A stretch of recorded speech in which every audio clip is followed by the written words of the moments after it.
I appreciate being able to chair a engaging and probably controversial set of topics to have some fun before everyone, leaves for drinks and awards. But I'm looking forward to the discussion. What I'd love to do is have you guys introduce yourselves first, and then we'll get into it. Hi, I'm Doug Luzon, like Ben, American. So. And we do want to get home. We want to make it back to Border Patrol.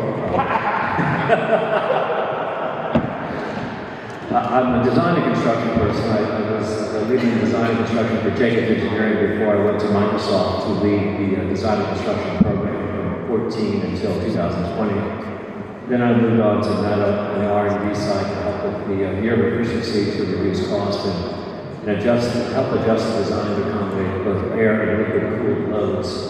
Now I am independent and I advise companies. I sit on boards and the companies I advise are folks like Stargate, NVIDIA, BlackRock. So since I've been on the independent advisory, I think I've learned more about the industry, knew about it on the inside. So it's great to be part of this. Thank you. Scott Shavitz, the Vice Chair of Real Estate Banking at Barclays. I entered data centers was the 07 IPO of DuPont Networks. There's a work on the spin out of Cyrus One from CC Bell. Covered all the public companies, primarily in the States, and then going forward, we worked on a lot of the private transactions, PTS, Cyrus, financing for Switch, and now our practice is global. We have a team here, we have a team in Asia, and it is M&A advisory, private equity ratings, IPOs, and off-leveraging debt for amazing companies. Awesome, thank you.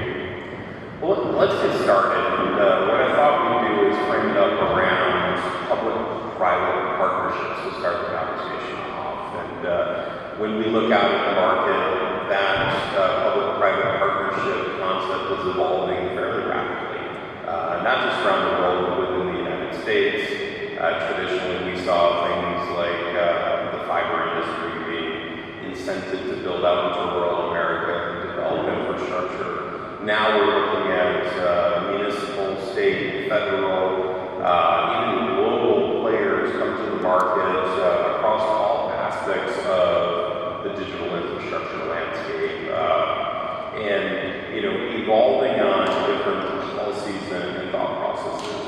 I thought, we'd probably start with you, Doug. You've been at the intersection of energy and infrastructure. What does best-in-class public-private partnership look like?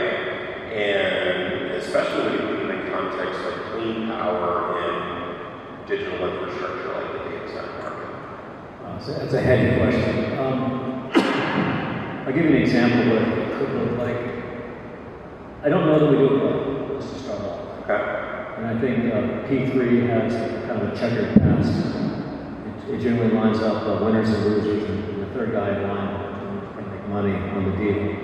But I think examples of where it looks appropriate.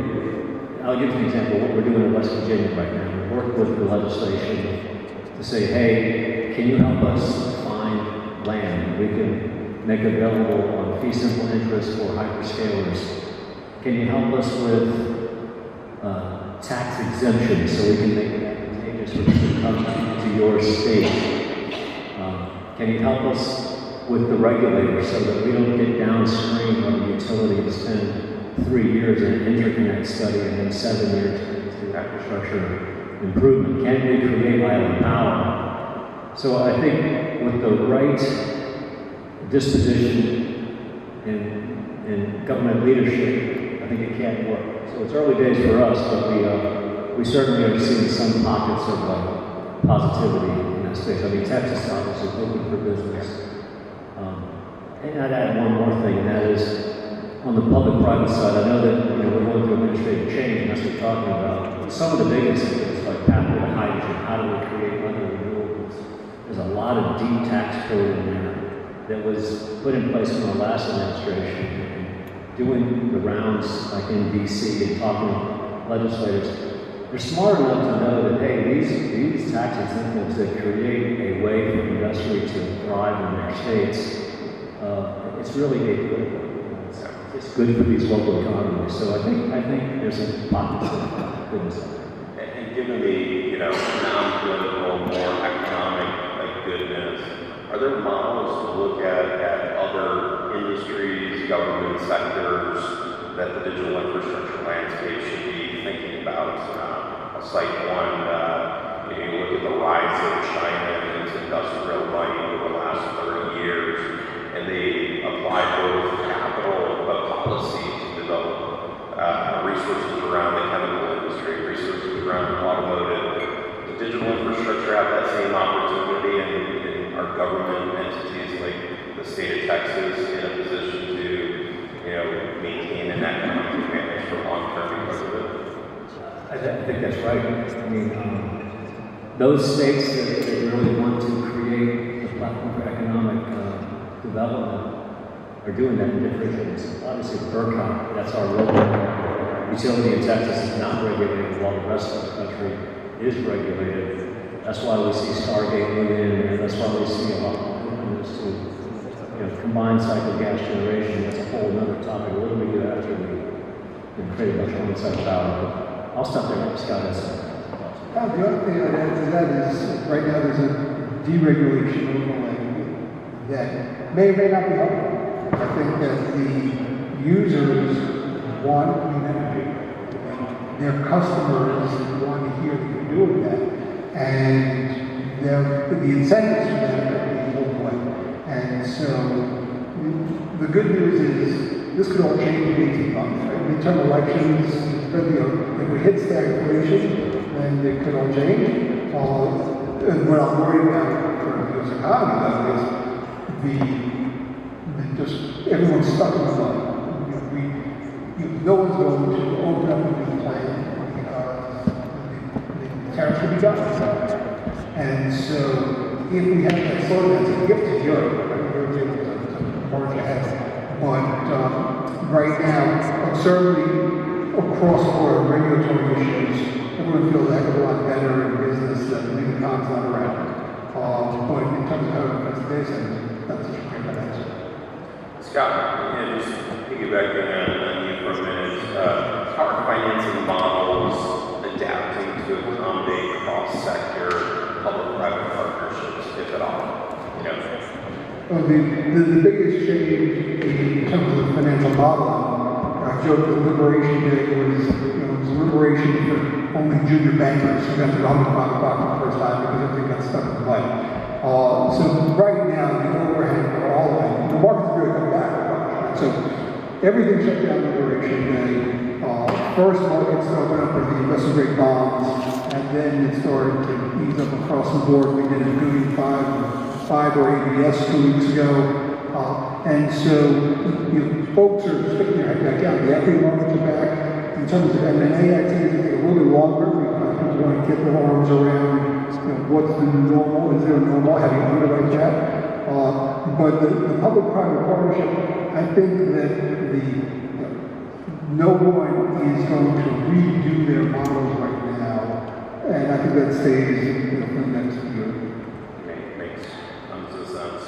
Well, let's talk about regulation, competition, and sort of market concentration around the realities of what we're dealing with, whether it's the hyperscalers or just a handful of companies deploying as much capital as they are, the connectivity space with the top 5 or 6 operators owning a substantial share of all the eyeballs in the country, concentration in particular markets, whether it's Texas or Northern Virginia and others around where the actual infrastructure is sitting. When you think about policy decisions, and maybe going to you first, Doug, should we be calling in the Trump administration for more of a central authority to coordinate federal efforts around digital infrastructure policy, or do you think that's much more of a state and local continued supportive effort?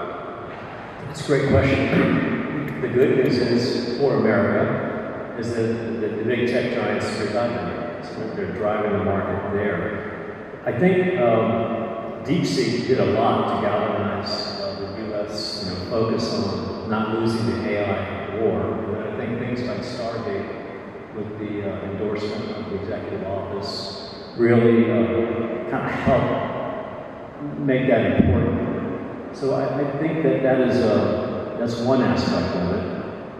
I think another thing is looking at the concentration of where these data center groups are showing up. Like look at Northern Virginia, out of power, out of land. How do we think about enablement to create, more space that can support large growth? And it brings us all back. All roads lead back to two things in this industry, in my opinion: power and financing. You can't get power to the data center, and you can't get it funded. It's not happening. We have a massive problem in the U.S. with our construct for utilities. These sanctioned monopolies that are run by the individual states, governed by the FERC, are our own worst enemy, in my opinion. We take years to study the impact of a data center onto the grid. And we take more time, and the financial model actually generates profit for the utility, the more time and material they throw at the utility upgrade. It's been upside down. So I think if anything is needed, this is my personal opinion, is we need to probably focus on how do we help the regulators see that they're not really supporting growth right now. Right now you're going to see a bunch of island power. And Mark Bonzi said it in his comments. This stuff eventually has to get back fed to the grid. And so we have to figure it out. We just can't wait for utilities to do it with us. And we also have to figure out a way to deal with the reality that we need gas here and now. Yes, in the horizon is nuclear, is geothermal, is hydrogen, but we're using gas now, and that's not great. And we need to find ways to sequester our carbon. And my position is we're going to do a bunch of island power. Let's cause our hyperscaler partners who are spending hundreds of millions of dollars on wind and solar projects that are somewhere in the U.S. grid, not touching Northern Virginia, but all that. And let's cause them to divert that money into carbon capture and carbon sequestration of these combined cycle gas turbines, which we need. So when they go back to the grid, they'll also be doing that in an environmentally sensitive way. Yeah, I don't know, let's jump on that for a second. I don't know how long power is going to be the constraining factor. But, Doug said we tell this joke that, a couple of years ago, all this ESG talk from the big users. Now I think if I have to go to a hyperscaler and say, look, I can get you a data center powered up, but 10-year-olds can have to work in the coal mine to do it. You go, okay, I'm doing that. And so I'm not sure how long that overhang stays, but for right now, that's the cap. And I think we're going to see more dominions, more land, more places shut it off or create. Makes sense. Scott, just going back to you, do you see the infrastructure funds or the institutional investors hesitating based on the regulatory risk right now? Playing off of Doug's comment, it's power and it's capital. Is the state of being in the U.S., slowing down decision making around capital deployments? Well, I wouldn't say simply because of the regulatory. The overhangs, the challenges in the sector are well known by the folks that play. There was a long list of departments that have been tons just the past month. You look at, digital realty announcing its fund. We have related going out to raise a fund. So there's still plenty of activity. What's changed though is, I think, the people stepping back. Two things. One, waiting to see what the new normal is going to be for administration overall. But separately, there was a situation we were involved with, not a data center, different type of real estate. And it was a Canadian sovereign that was writing the check. And we were on the 1-yard line. And Liberation Day hits, and they say, we're out. Not a question of price. We cannot have an article in the Toronto Press next week say that we were checking the U.S. And I don't know how long it's taking for our working that out. That's pretty material. Just thinking about the sovereign wealth funds and their impact on the overall landscape over the last 5-7 years in particular, and the new 100 days into the Trump presidency. What are your thoughts of a U.S. sovereign wealth fund and its impact on this digital landscape, both here and abroad? I was wondering how long until today would take until I said Veronica. So that's what we do on these kids. You need money out of sovereign wealth fund, right? You can't borrow it? We're the wrong side of that ledger. So to me, it's, nothing. Any further comments? No. Sovereign wealth fund. Well, one of the key aspects of digital infrastructure is the decision-making going on is the resilience. If you talk to the hyperscalers, how they think about resilience in the power infrastructure, the fiber infrastructure, where they're placing their bets in a new AI-driven world, largely rural, large, areas outside the tier 1 markets.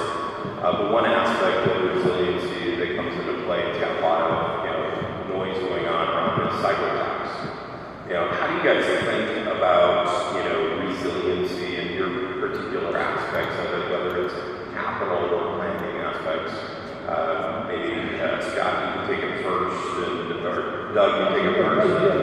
And what's you, Scott? A couple thoughts. I think there's resiliency relative to how durable is the asset for things outside the contact. That could be natural disaster, cybersecurity. And I think the industry is pretty mature at assessing on the science base, what the physical risks are and the logical risks. I think we can also look at the 3-letter agencies in the US and the defense organizations in the EU. These guys are pretty sharp. They really figure out a lot. So I feel pretty good about that. I think about the larger resiliency of is this asset that we develop going to have a life past trade? When we think about the CAGR we see in this market at 25-30%, it's like a layer cake. And the first layer is traditional compute and AI workloads at about 12-15% that we know and love. And then there's this AI, kind of stacked on top. And if we're not careful, we convince ourselves that we can go create an AI factory in the middle of nowhere connected to nothing because it's just decided to create the algorithm that will then export. But I think the larger challenge of business resiliency is how does that factory fit into 3 of the 4 hyperscalers zone line? How does that factory fit into the fiber optic highway that can then make sure it has the resiliency of a life after training, that it can infer. Or it can do some good old-fashioned compute and storage workloads. If we have site locations, they'll be more resilient, they can support more workloads. Makes sense. For us, we really just look back to who we back and do we believe in the team? Because we don't know what the hiccup's going to be. Is it going to be a tough leasing environment? Is there resiliency issues? Is it mental disaster? Let's make sure that we're backing folks who we trust and track record, and we're not the engineers, so we're not going to try to plan anywhere. Makes a ton of sense. When you think about getting new capital, getting new facilities deployed, so they can create that business resiliency and actually generate revenue returns. The global supply chains are under pressure. Changes in tariffs, changes in trade policies between markets where things are produced is causing uncertainty to say the least. How should policymakers be thinking about this, and what's important to our industry that they should be aware of and be thinking about? It's a great question. I think about growth. I think about this industry over time, and I've only been around for like 10 years in it, but in it as it's really grown. In fact, I did an article because I mapped all the major pullbacks from the hyperscalers for 10 years. Microsoft stopped when they figured out their costs were too much one time. Google had another hiccup. If you look at it, just before 5, just recently, Amazon announced this. In the grand scheme of things, it's just noisy, right? For those of you that might get a cancer project, it's a major emotion. I get that. But what I think is interesting to me is whatever we do, whenever we see a hyperscaler for some reason rationalize a pause, watch them try to catch up. And they are behind. And they're not going to wheels off the wagon just to catch up. So I was super shocked to see Amazon pause. For those guys, man, they are steady eyeing the ball, but everyone's kind of looking carefully. So let's just talk about the T, tariffs. And I don't think tariffs in the immediate term are going to impact the projects that have been greenlit that are designed to capitalize on the AI market play. Why do I say that? I say that because the return on investment of an AI asset that can be up and running for the next 24 months, or at least good line of sight delivery digits, versus 60 months, is order of magnitudes more. I won't even say what I've heard from clients, but it's way more to where the tariffs are become a rounding error in the return on investment. Now, 60 months and beyond, I think policymakers need to be careful about. They will start to move the market with policy if they're not careful. What do you think about that? If you've already ordered at delivery, near-term delivery, terrific. If not, all bets are off. One stat that I heard was the U.S. exports $3 trillion in goods and services every year. What's separate from that, U.S. companies manufacture overseas and sell $8 trillion of goods and services. Nike makes shoes in China and sells them in Japan. The profits from that come here. The designers are paid here. The marketers are paid here. So when I hear people say, oh, people should be screwing little screws on the back of their iPhone here, that's not what the value is to us. So it feels like enough of the Congress to say, okay, this doesn't make a whole bunch of sense. The big debate was the talk about tariffs a means to an end or the end? If it's, yes, the end is we want people screwing in little screws in the back of the iPhone in the US, we got a problem. If it's the means to an end, and it certainly looks like the administration is looking for off-ramps, then there's some hope. But even at 10%, we're still looking at 3x. And we're looking at the highest tax increase that the country's had since the 60s.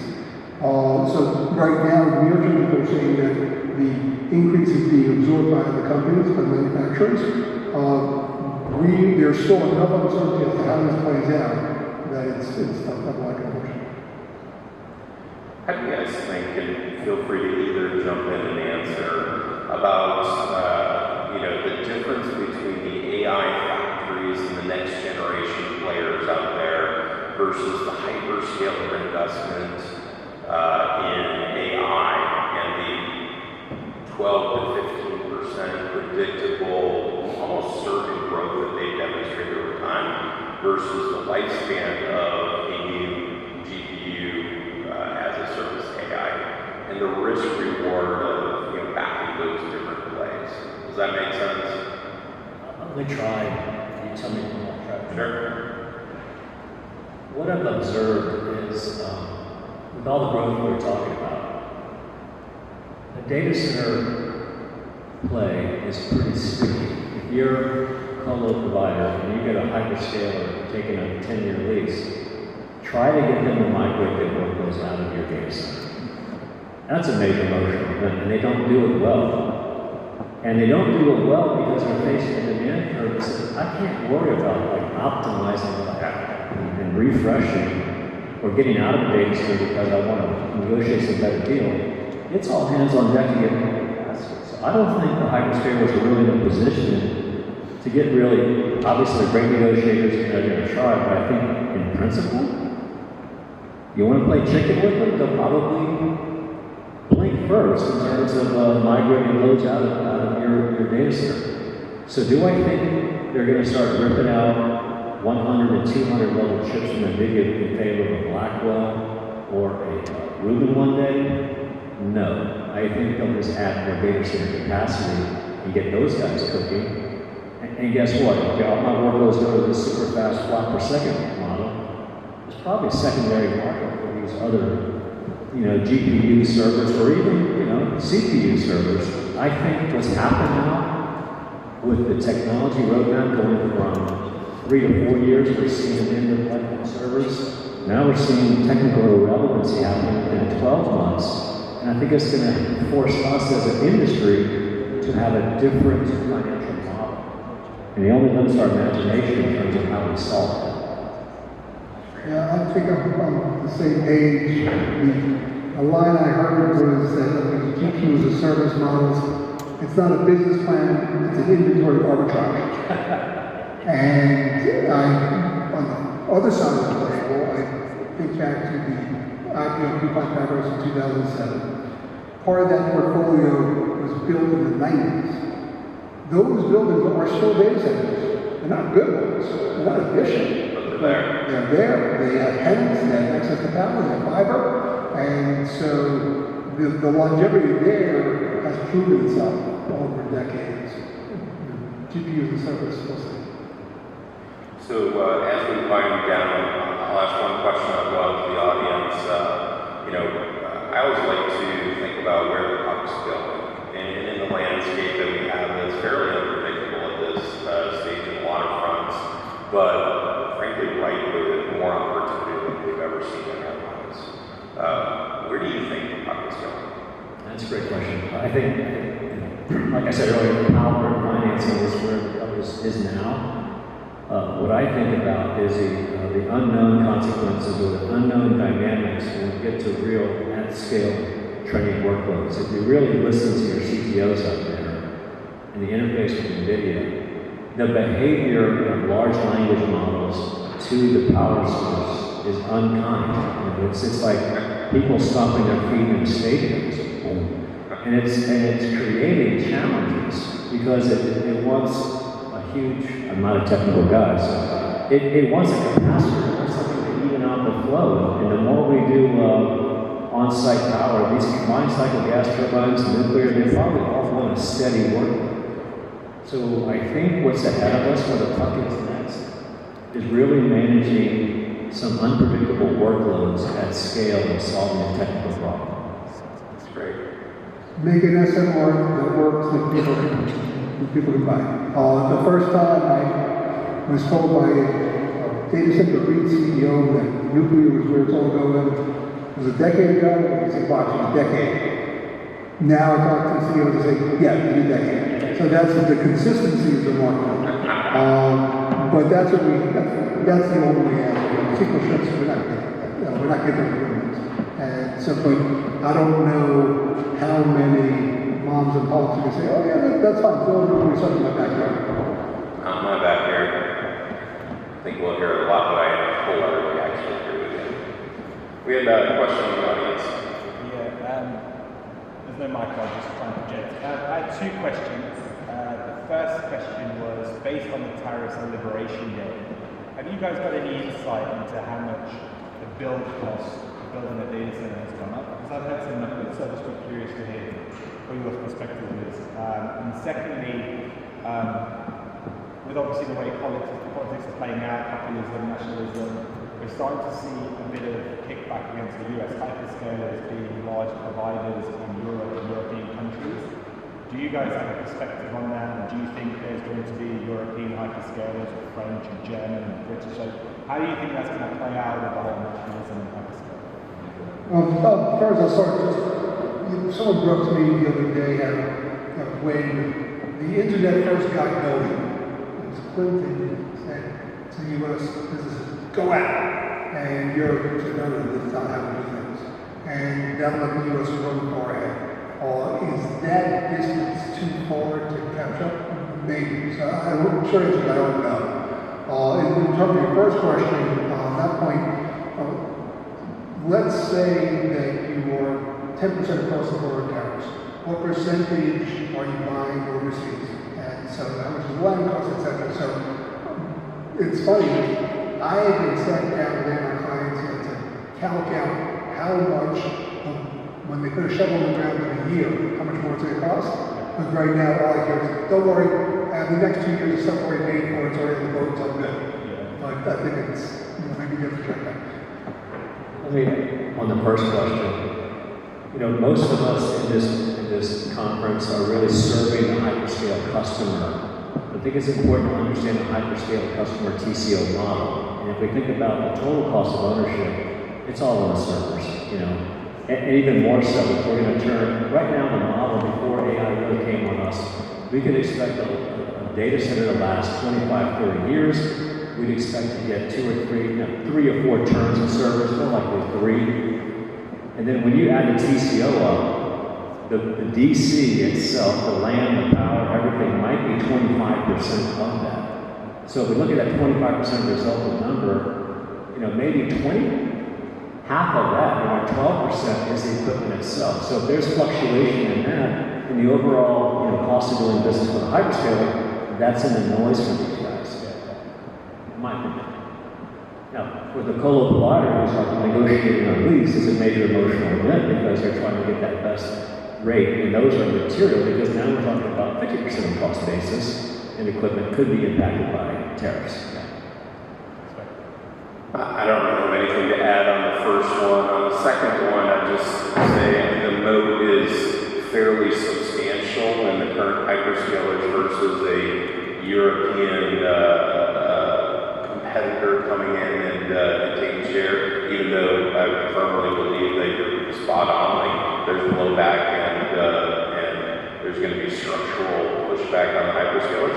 I don't think that's just a European thing. I think it's happening in the U.S. as well, with trying to split apart Google right now as an example.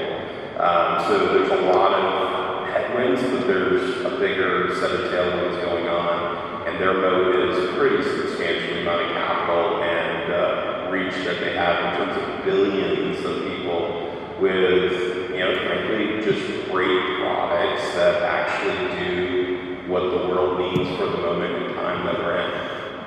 Yeah, I would agree with that. You watch GTC and you watch Jensen talk about a moat. That's a real moat right there. And I think the U.S. has a big moat. To your point, the tech companies are based in the U.S. I was joking at a roundtable that I got this call from a big PM firm from France. Hey, we got French Stargate. The first question is, how do they track U.S. hyperscalers? Like, okay. So it speaks to a deficit that where is the European hyperscaler that has the engineering muscle? And I think we see GPU as a service showing up, yes, and maybe that's how it works. Maybe it's a decentralized solve that happens where there's some really great minds in Europe or elsewhere that say, we can figure this out without having to make ourselves into one of the big four sectors. So do we just wait 3 years until the next president comes in and everything will be fine? Year and a half. It's going to work for about 100 million. Midterm elections. 18 months midterm elections. If stagflation comes through, right, store shelves are empty Christmas time, then you hear from November in terms of The power of that is pretty strong. One thing to think about the European play, I don't believe, as I said, in a hyperscaler alternative, but with policy and purpose, there's a whole concept around sovereign AI. The companies that are actually best positioned for sovereign AI are not the hyperscalers in my mind. It's where the workloads, the training are done, even in inference. It is the connectivity to where it's user, and it's largely consumer-oriented in how AI is being deployed. Look at, ChatGPT as an example. But the eyeballs connected back to where that compute is best delivered across the network. And that's where the European operators have a potential, but they have a lot of work to do to get there. Thank you. Yep. cocktails. Cocktails it is. Have a great night, everyone. Thank you.